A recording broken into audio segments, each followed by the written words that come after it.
all you guys have operating experience before you became VCs. Ben, you came from Symantec. I mean, what is, we've seen a lot of security investments. A lot of it is tied around BYOD. I mean, what's your take on the security play as it relates to mobile and mobile apps? Yeah, I mean, it's actually not a surprise that no one's been hacked right now, unless you guys have been traveling to Russia. And actually, some of those phones actually come pre-hacked if you buy over there. I mean, I would just say the view that I have, because we focus a lot on enterprise, and my background is more security, I think it's just something that's waiting to happen. Right now, from the investment side of things, you have Mobile Iron, which is public. It's got a nearly $1 billion market cap, but who else is out there? There's no one else. Lookout just raised $150 million. That's right. So there's not. Something like that. It's one of the pure play companies that is public right now, and I think attention will get there. Like you said, Lookout's 150, just raised $150 million. I think we're all just waiting for the day to see somebody's phone get hacked, either broad-based like a Trojan or a virus. Or the other thing that I think will actually be really interesting is a data breach. Target. Think about all the damage, and they're missing earnings and things like that. When will that actually happen from the mobile perspective? And I think it's just a matter of time. Mm-hmm. Are mobile apps doing enough to incorporate security features, do you think, into? Yeah. Well, Josh. I don't know. Can people hear me? So I think security is always going to be a huge issue, and it's really just a war of escalation. So I actually think one of the most interesting companies in the space is HackerOne, which just recently raised, I think, $9 million. And it's basically crowdsourced security testing. So you get the best hackers in the world to attack your app and hopefully find those target issues before they ever happen.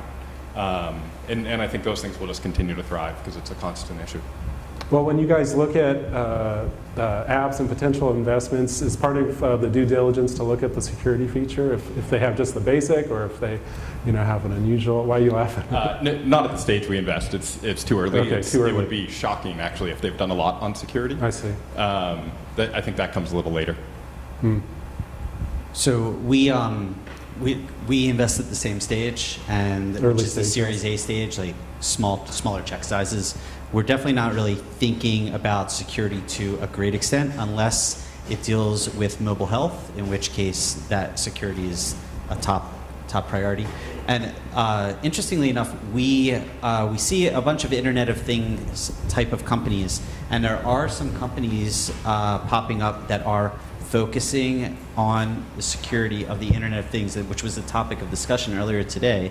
But no one really has it figured out per se, but people are thinking about it, and people are thinking about the violation of their Samsung, smart refrigerator, and how can that possibly hack your internal network. Believe it or not, there's very bright people out there that are trying to think about how to thwart this in the early days.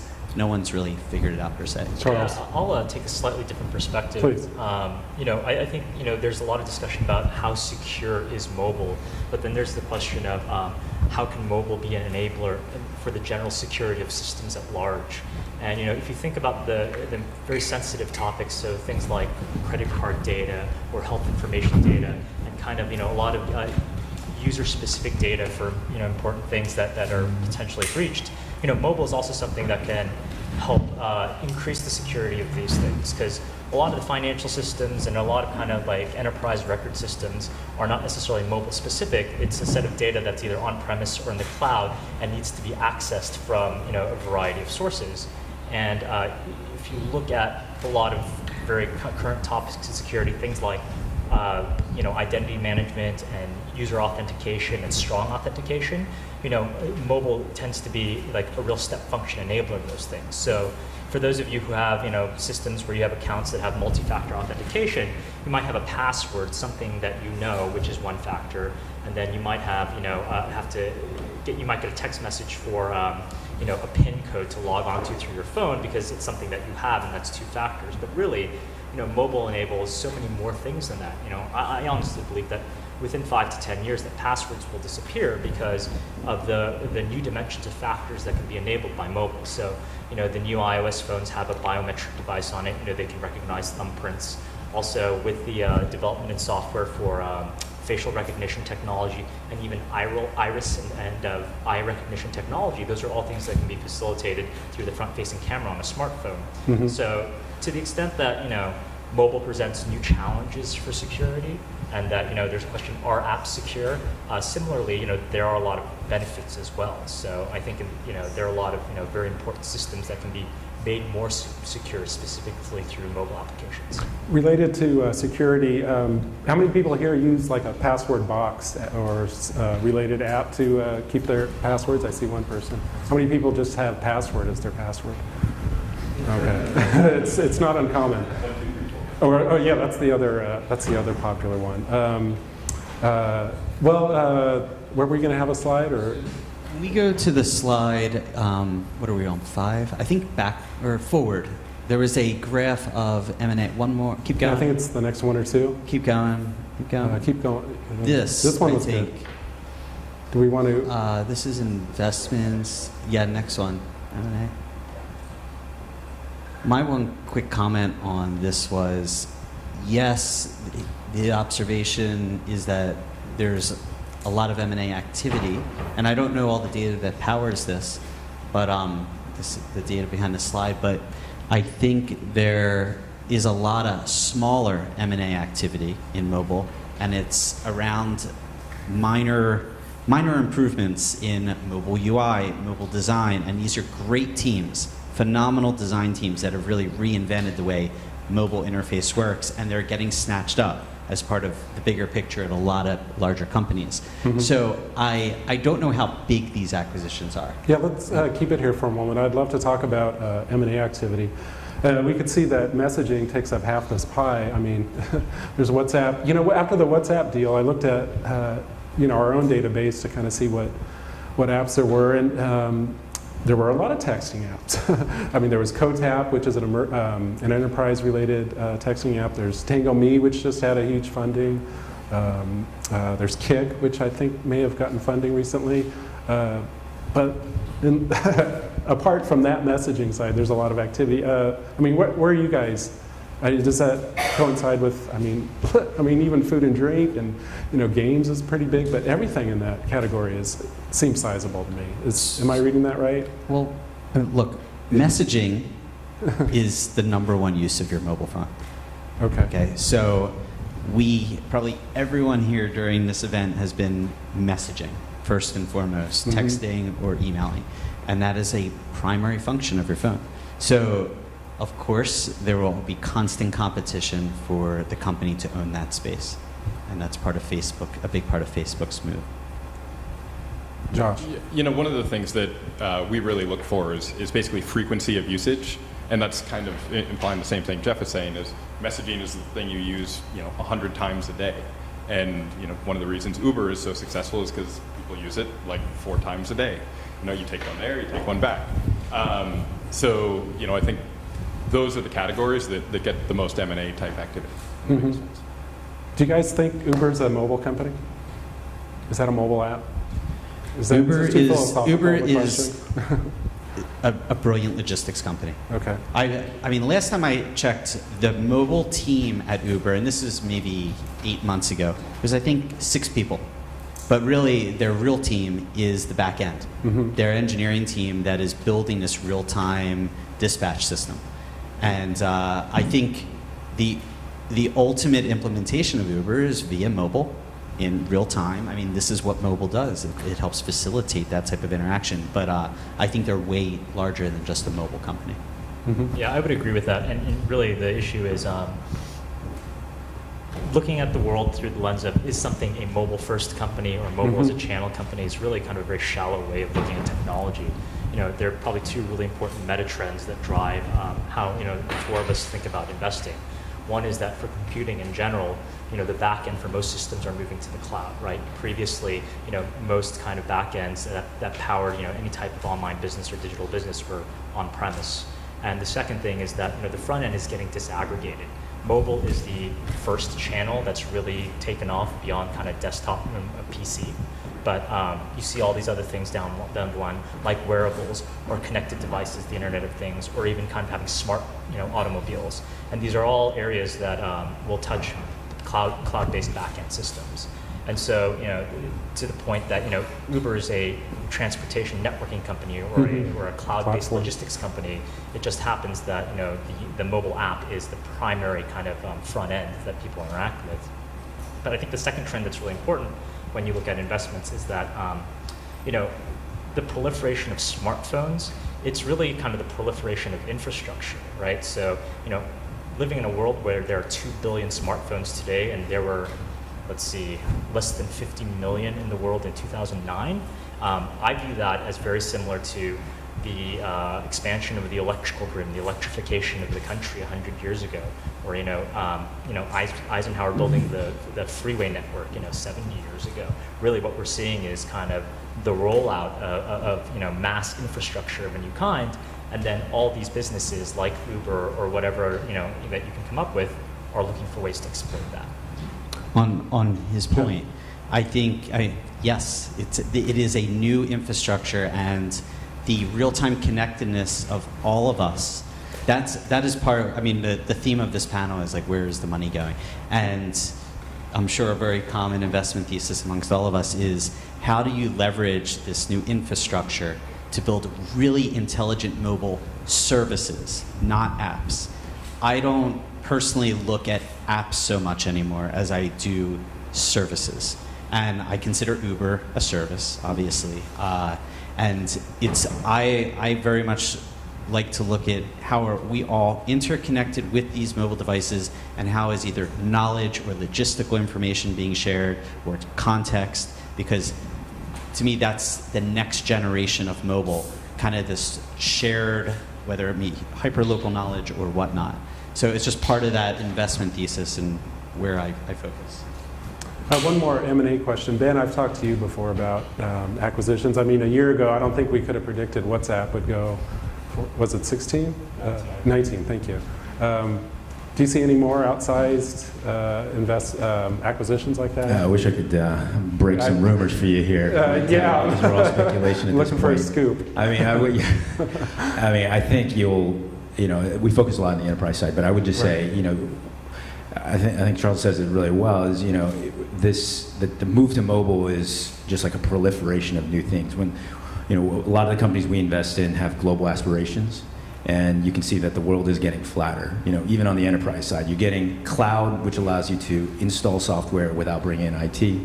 You got an app that you could start in your basement in Iowa that can suddenly be around the world. It allows for huge amounts of concentration for a lot of users to be able to use a particular app. So, long way of saying that the ability to get global is only getting magnified even more with mobile. So I think you will see some, that's a nice little chart in Q1 over there. Hopefully we'll see more of those in the future. Hopefully. Sure, we can have a question from the audience. Go ahead. I'm curious, if you look at it on the flip side, about the amount of money that is being invested and the high valuations that companies are seeing now. I think Airbnb just got another $500 million the other day. What are the expectations on the flip side about what these companies or what Uber will do? What's the exit strategy? What happens? It feels like all the value is being put up front instead of proving it out at a later stage. In the case of Airbnb, I think Airbnb is changing the industry, right? They changed disrupting the hotel industry, let's just say. So I think there's tremendous value in Airbnb, and I got to imagine it heads to the public markets at some point in time. Right? Mm-hmm. There's not going to be an acquisition there, I don't envision.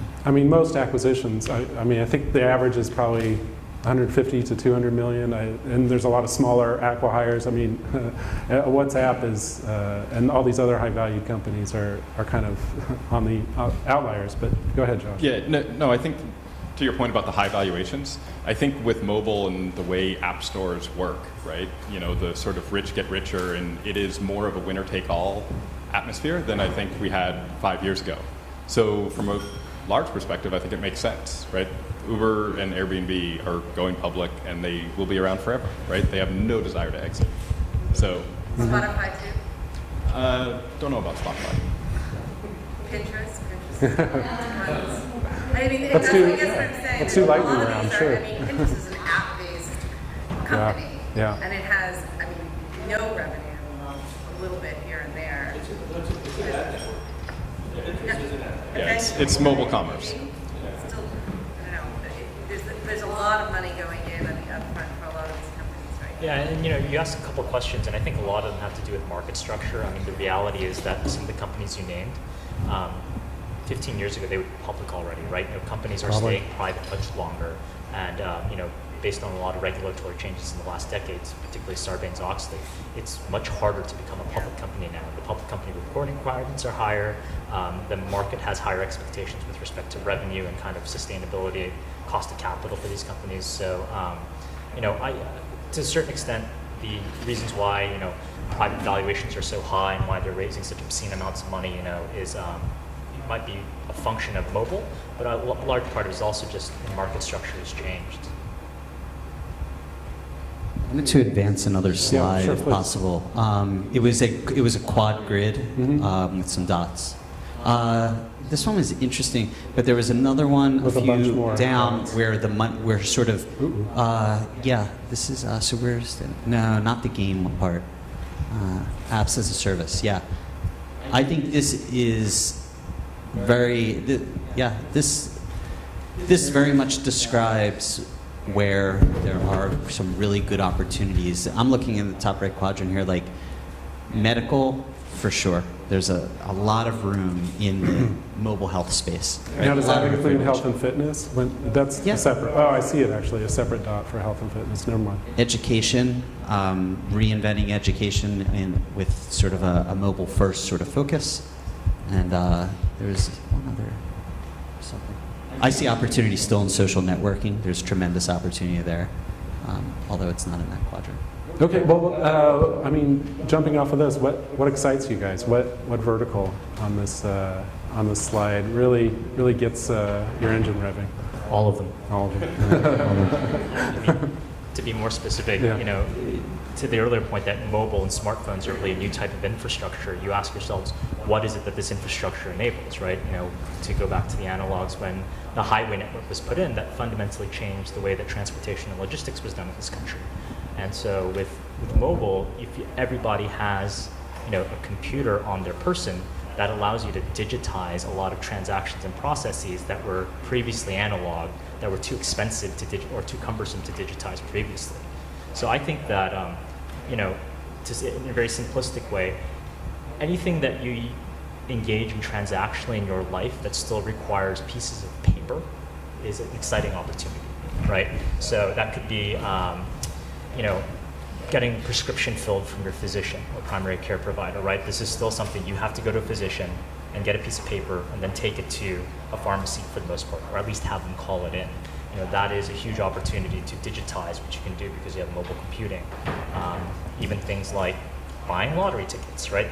It's literally a $60 billion business in this country where people buy little pieces of paper and they go to any retailer they can, large physical retail network, both things that are ripe for disruption. So when I look at all of these things, I ask myself, what's analog in these circles that can be digitized now thanks to a smartphone? I look at it and I say, what's an inefficient, in any specific vertical, any industry, what is currently inefficient and can be tremendously improved? It's just, there's so much opportunity to change the world with the mobile technology we have in our hands. You must be seeing that too, Josh, because Josh here specializes in marketplaces. I mean, you came from Odesk. Yeah, for sure. So yeah, I agree with the comments of anything Yes. that can dramatically lower the customer effort will take off. I think it somehow explains Yo. It's just like, but one of the ones, there's a little wave of early stage startups right now is basically jobs, right? And I don't know exactly, maybe it's utilities or, so there's Jobber, there's Switch, there's Blanc, there's Caliber, and basically people are just taking Tinder and making it for job search. And it completely eliminates the notion of a cover letter, and we all know that it takes like 2 seconds to review a resume, so actually that makes complete sense.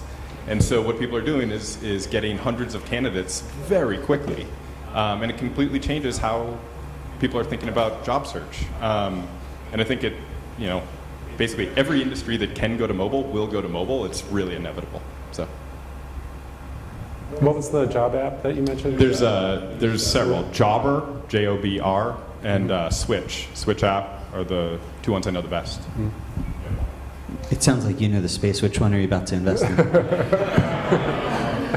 comment. Probably one of the ones he didn't mention. Good point.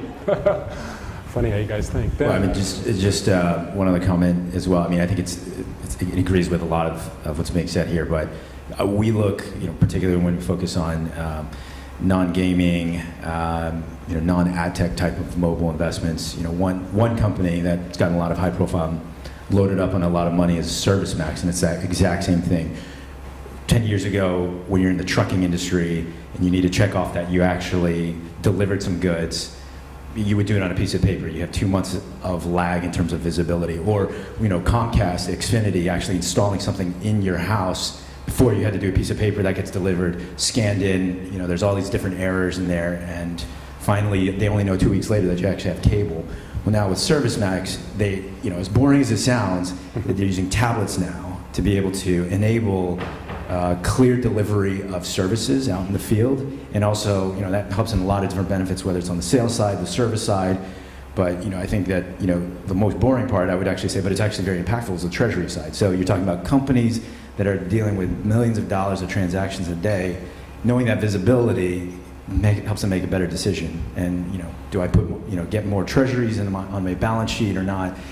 These are all things that, at least from our perspective, we're looking for things where it does save paper, it saves human labor tasks, and oftentimes they're billion-dollar industries that you wouldn't normally think otherwise. In regards to health and fitness, and the previous speaker mentioned wearables. Well, actually, I think you asked a question about it, Mario. I mean, where do you guys look at how does wearables and fit into the mobile space that you guys are looking at? Are you excited? Go ahead. Do any of you guys do hardware investing? Open to it. But have you?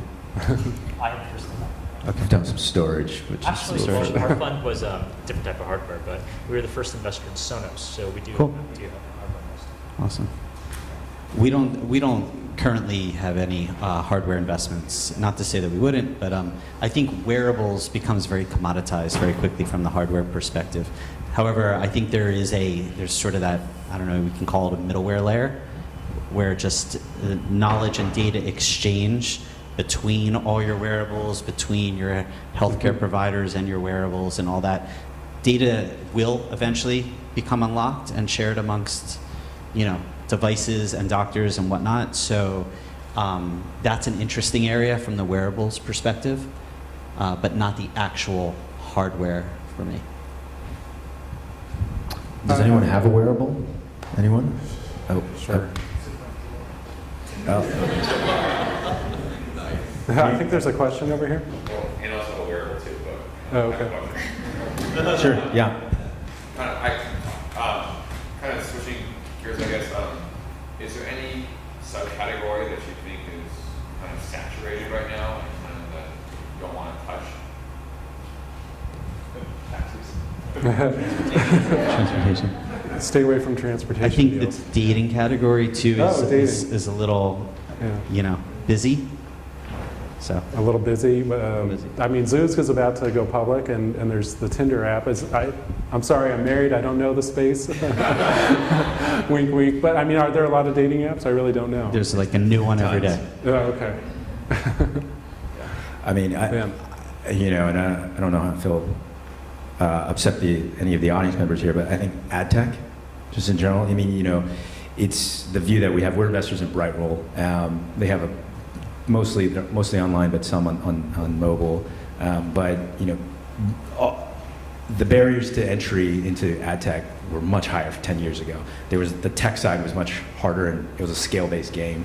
Now, I think you always have to be looking over your back to say, is that next guy going to catch up out of nowhere? So it's a place where I think that there is value that's going to be created with some folks that are going to be unique and differentiated and have some sort of architectural advantage. But at least from our side, we're staying away from that. You know, I think you came from AdRoll, is that right? And Charles here came from AdMob. Not to stir the pot, but I only made it 7 months in the ad industry, okay. so I got out quick. I spent many years in ad tech, and I was at Google for a number of years in their display ad business. I actually think it's a stage relative question. If I were in Ben's shoes and looking at later stage investments, there are frankly fewer companies that have the capacity to take large check sizes. But as an early stage investor, I always think ad tech's a very innovative space, and there are always people coming up with novel ideas. And from a business model, they scale much faster than many other business models. So depending on where you play, it could be a great investment opportunity. I think in mobile, ad units and just advertising in general is still tiny relative to desktop spend. So there's a ton of room in mobile for the reinvention of, let's just say, a better ad engine. So there's opportunity there, and people are working on it every day. So. Yeah, and ad tech generally has its heyday when you have a new computing platform or a new front-end computing platform. So when Facebook became an app developer platform, there was an explosion of ad tech around that. And then when the iPhone first came out, there was an explosion of ad tech development around smartphones. And to my earlier comment, the front end has become disaggregated. Right now, mobile is kind of like the interface du jour, but people are coming up with things like facial computing with Google Glass. People are trying to turn your cars into rolling computers. I'm sure if one of those things becomes big, people will try to build ad tech for Google Glass, or ad tech for your car, or ad tech for your refrigerator, or whatever it might be. in regards to what sector is of interest, excuse me, we have great views of San Francisco here. Is there a geography that's maybe oversaturated or of interest that, you guys kind of look all over? I know Blue Run, invested in Israel, was an investor in Waze, and you look at international expansion. Is there a geography that you're avoiding or looking at intently, or are you all over? From my view, the concentration of tech talent is all here, and even though it's difficult and valuations are high and salaries are high and rent's high and it keeps going, more money gets poured into this. This is where most of the value will be created. That's the view I have. Particularly when you see all the big tech giants, or nearly all the tech giants, or the rising ones are all here. Those folks will be the CEOs of the next companies out there. So even though it's difficult to invest out here, our view is it's got to be out here. But are they the CEOs of the next hot mobile companies out here? Is the mobile talent here? Yes, absolutely. Yeah, but I think there are a lot of really bright people all over the globe, and I think a lot of them realize, for better or worse, that the opportunity for them is to migrate to the Valley. And I think it's nice to be able to find some of these founders while they're still, deliberating and thinking about whether or not they want to make the move, meet them early on, and maybe even help them move out here and build their teams out here. Yeah, I guess our view. So eVentures is a global early stage fund, and we have a European fund, we have a Brazilian fund, we have an Asian fund, and a Russian fund. And our view tends to be that it has become much more feasible to engage in product development outside of the San Francisco Bay Area. Obviously, if you achieve product market fit and you start getting scale, it makes sense to open an office here.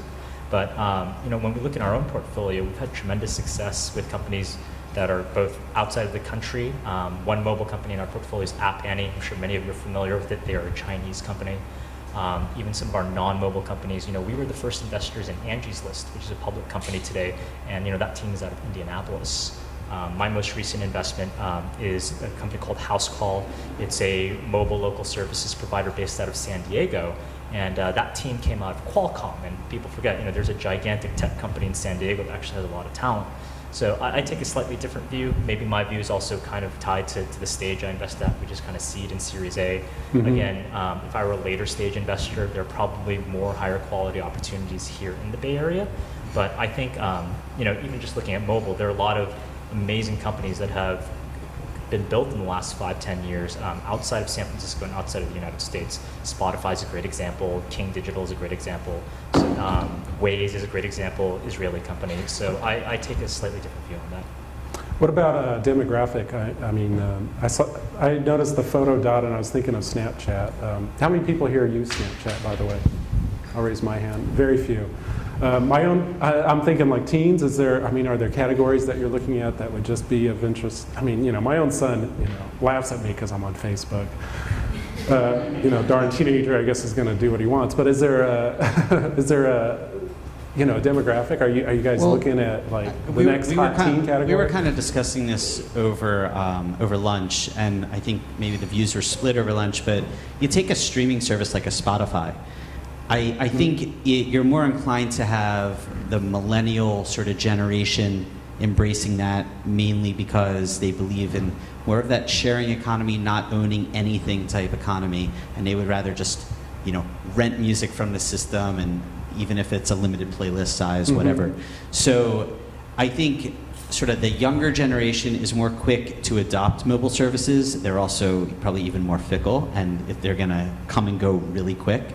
But I believe that the younger generation is sort of the future of mobile, and I'm interested in services that appeal to them even more so than myself, right? Like the job search service. Maybe a lot of us in this room think that maybe the resume or our LinkedIn profile is the way that we're supposed to get a job, but I really think that's ready to be disrupted. And there's a lot better ways to implement job search and getting a job. So I'm a big fan of these services. We'll see how it plays out.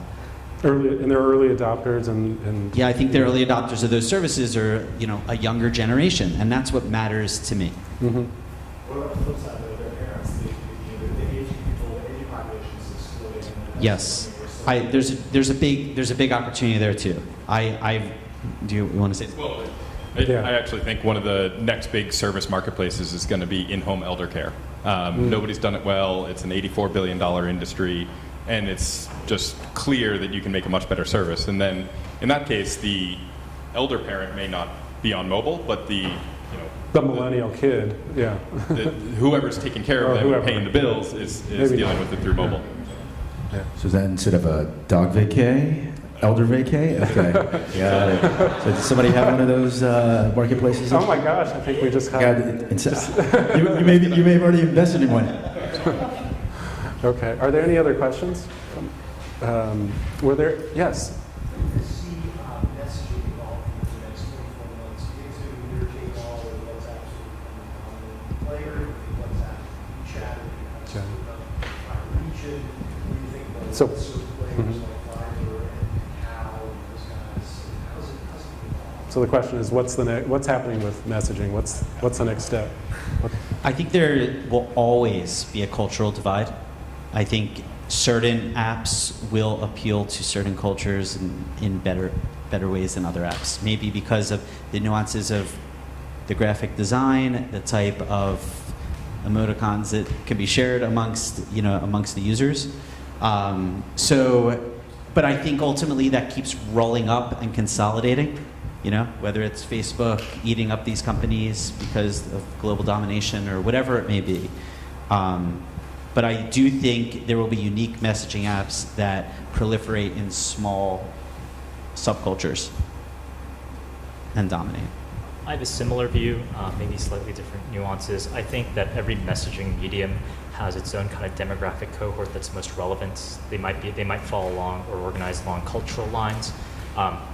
For the comments about design, they might just be market structure issues. It's kind of like if you look at telecom. There are probably, 100 plus or carriers in the world, plus all the national carriers for every country. It's not like AT&T has a monopoly on providing service globally, right? There's British Telecom, there's Italia Telecom. Similarly, I think, messaging apps will find their general cohort of users that they serve best. Kakao Talk's probably one of the best examples where, if you're an ethnic Korean, it's probably the most likely one you use, and it's just because that's its demographic cohort. Part of your question might be what happens in the future from a corporate ownership standpoint. Will there be liquidity events or acquisitions? Who knows? Who do you see being the acquirers? Facebook continuing, Google? All the obvious players. There was a nice pyramid that was a few slides in, like how everything rolls up, I think. Oh, Yes.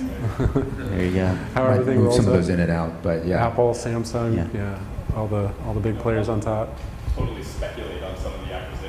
I think Please. companies like King and Supercell are making boatloads of money, and they still only have like a couple hundred employees. Mhm.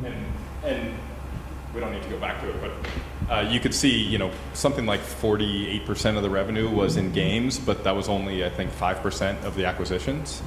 And so I think there's going to be a new, probably a wave of some of these bigger, very profitable gaming companies gobbling up some of the smaller ones. We haven't talked too much about enterprise. We've mentioned mostly consumer-facing apps. Is there interest in the enterprise as far as mobile play? Or Ben?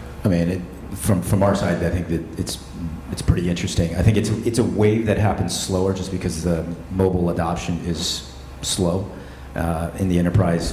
But for instance, we're trying to take a look at the market, and we're seeing a great trend of Salesforce being implemented as the enabler for mobile within the enterprise. So we're looking at a lot of companies in the space that sit on top or play in that, because it's there's lots of different dimensions behind it, but it is the glue and probably the number one enabler of cloud technology, SaaS technologies in enterprise in general.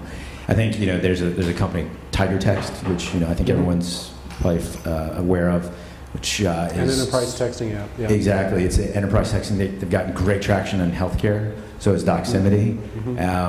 So I think that these are great opportunities, which I think will take some time and will be less splashy than consumer messaging, but you'll see some very large outcomes, because the way that we see it also is this is at the most basic level, mobile will re-platform what you're seeing in the enterprise. Even if it's a dollar for dollar trade, the dollars will get pulled away from Oracle and get pulled into Workday and Salesforce, and then do they capture the mobile value? Maybe, maybe not. Or is it new startups? But the dollars are going to seep away from the incumbents. Yeah, that's absolutely right. I actually think enterprise is about to become very interesting in the next 5 to 10 years.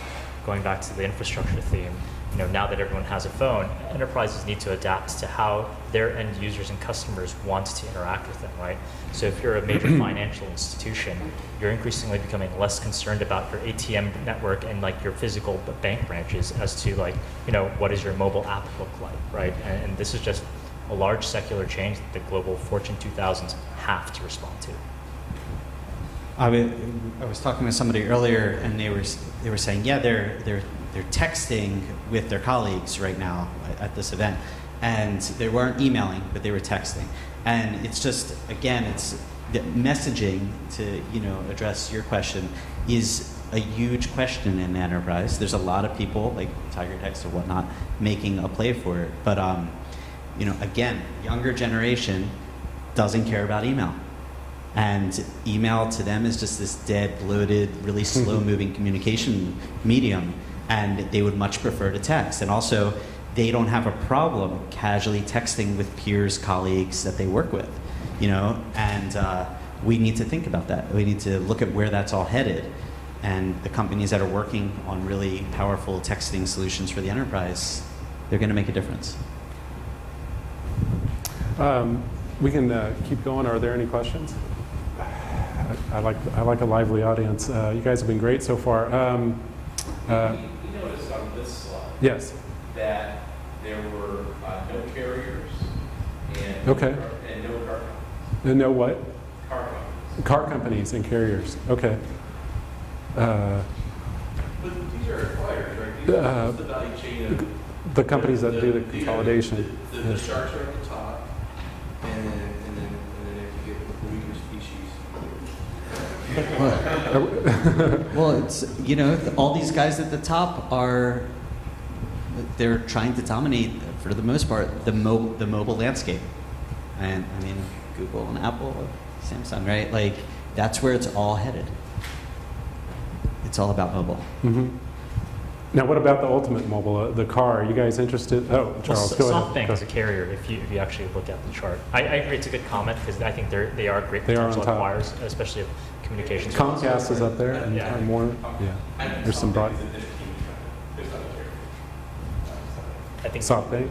in Japan it is. Yeah, maybe Comcast is a carrier of sorts, carrier of video, but not a mobile carrier. Hmm. Well, you mentioned telecom companies. I mean, yeah, I don't know why they're not on there.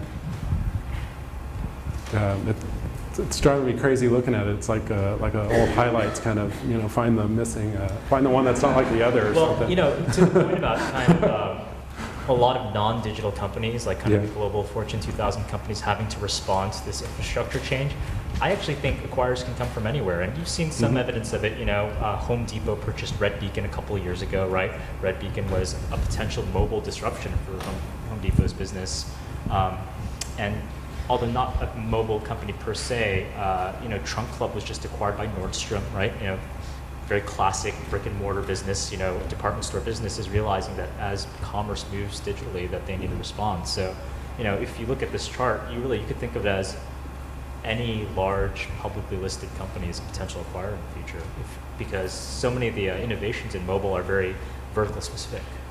I'll add another one. That's When I sort of saw it, I thought his point was you're either acquiring or being acquired. And then I thought, well, some of these companies who are so big acquiring, that they're going to pick up the carrier or the car company. Google could buy a car company. Yeah, I don't know. Let's get them on the Squawk Box. I thought it was just active acquirers.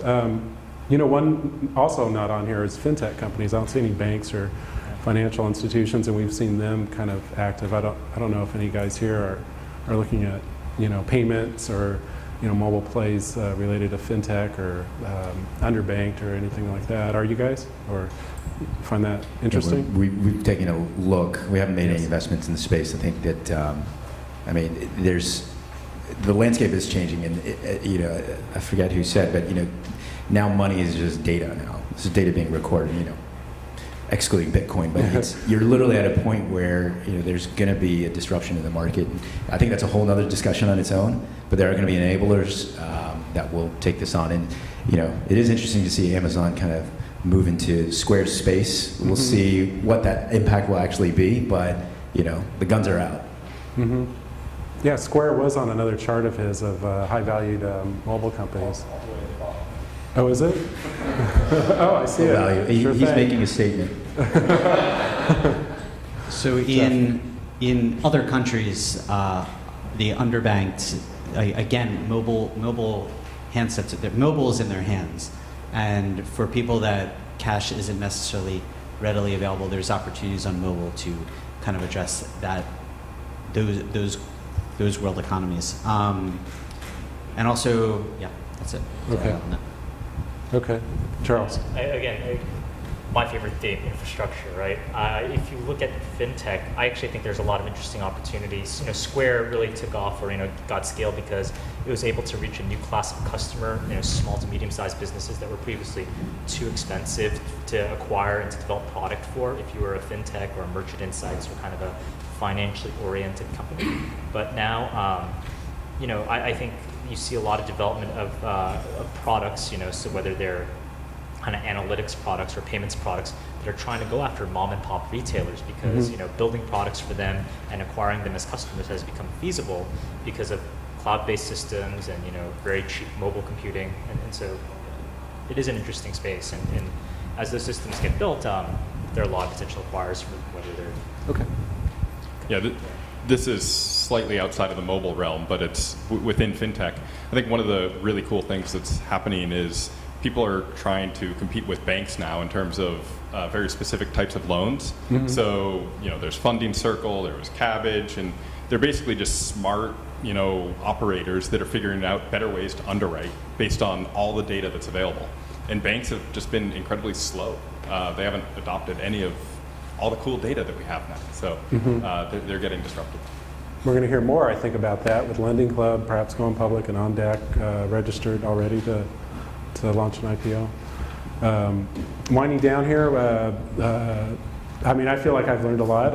Maybe, I don't have the funds you guys to invest, but winding down, if you want to leave the audience with one thing, from each of you, what's really hot? What should be the final takeaway?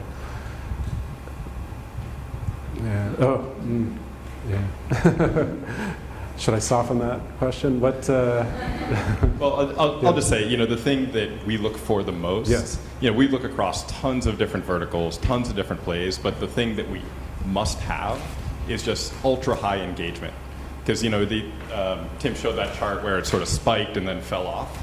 And, I think it's really easy to fall into that trap. So we want to see just unbelievable repeat usage from the consumers. And basically, we want to see people that are completely focused on delivering a great experience and letting the acquisition come, rather than focusing solely on acquisition and then churning out their users. So, not a space, but a metric. Very good. I very much believe in that metric. Ultra high engagement. I mean, in mobile repeat usage, again, back to messaging, you open it 100 times a day probably. So any app that can stay top of mind through repeat engagement. But what I wanted to add to that was, broadly speaking, mobile services that can sort of improve your survival as a person, whether it's helping you find shelter, food, a job. Mobile services just Clothes, make whatever. your life better in general. They bring value to your life. I'm not sure if I have anything unique and original to say, but I'm a big believer in mobile making its replatforming. It's kind of mentioned from before. There's going to be so many businesses out there, boring and kind of exciting, that I think mobile will enable. And the non-obvious ones, there's obviously tons of dollars going towards some of these industries, messaging, ad tech, and others. But I didn't know elder vacay could have existed until now. Now I'm going to be looking for it. But no, it's that whole thing of just there's going to be so much innovation going on here, and businesses where the most startling thing that I see with your comment is there's companies generating billions of dollars with 100 people. I don't think we've ever seen this in our life. So that's only going to get more amplified. There will be businesses that will be formed off a shoestring that will be incredibly profitable because of your phone. And the thing that I always try to do is take a step back and say, across all different verticals, what could happen? What could be different, and why is it different now with mobile? So, instead of chasing the dollars that are being formed now, close your eyes and imagine what could happen now that everything's so much cheaper. So, that's all I gotta say. Elder vacay. That's classic. Charles. Yeah, I think Final those word. are all great points, and I think those are all foundational points. I think I would look for opportunities where mobile helps you be closest to the money, right? I think if you look at the mobile companies here that are great, like Square, mobile enabled Square to be closer to the small merchant transactions. They were able to blow past merchant acquirers and credit card processors because they had a superior customer acquisition cost. If you look at Uber, they were able to bypass, inefficient taxi distribution here in the city of San Francisco to be closest to the consumer dollars. So, people look at a lot of spaces. Healthcare and telemedicine is a big one that's mobile right now. I think there are kind of payer issues there where people are like, well, long term you have to convince insurance companies to pay for these things, and there's some questions about the business model. But in a short-term perspective, if you're trying to pick a space, I would say look for the ones where you can be closest to the money. That's a great mantra. Follow the money. Well, very good. Any final question? No one? Okay. Everyone, I think, is thirsty for wine. What's that? Oh, okay.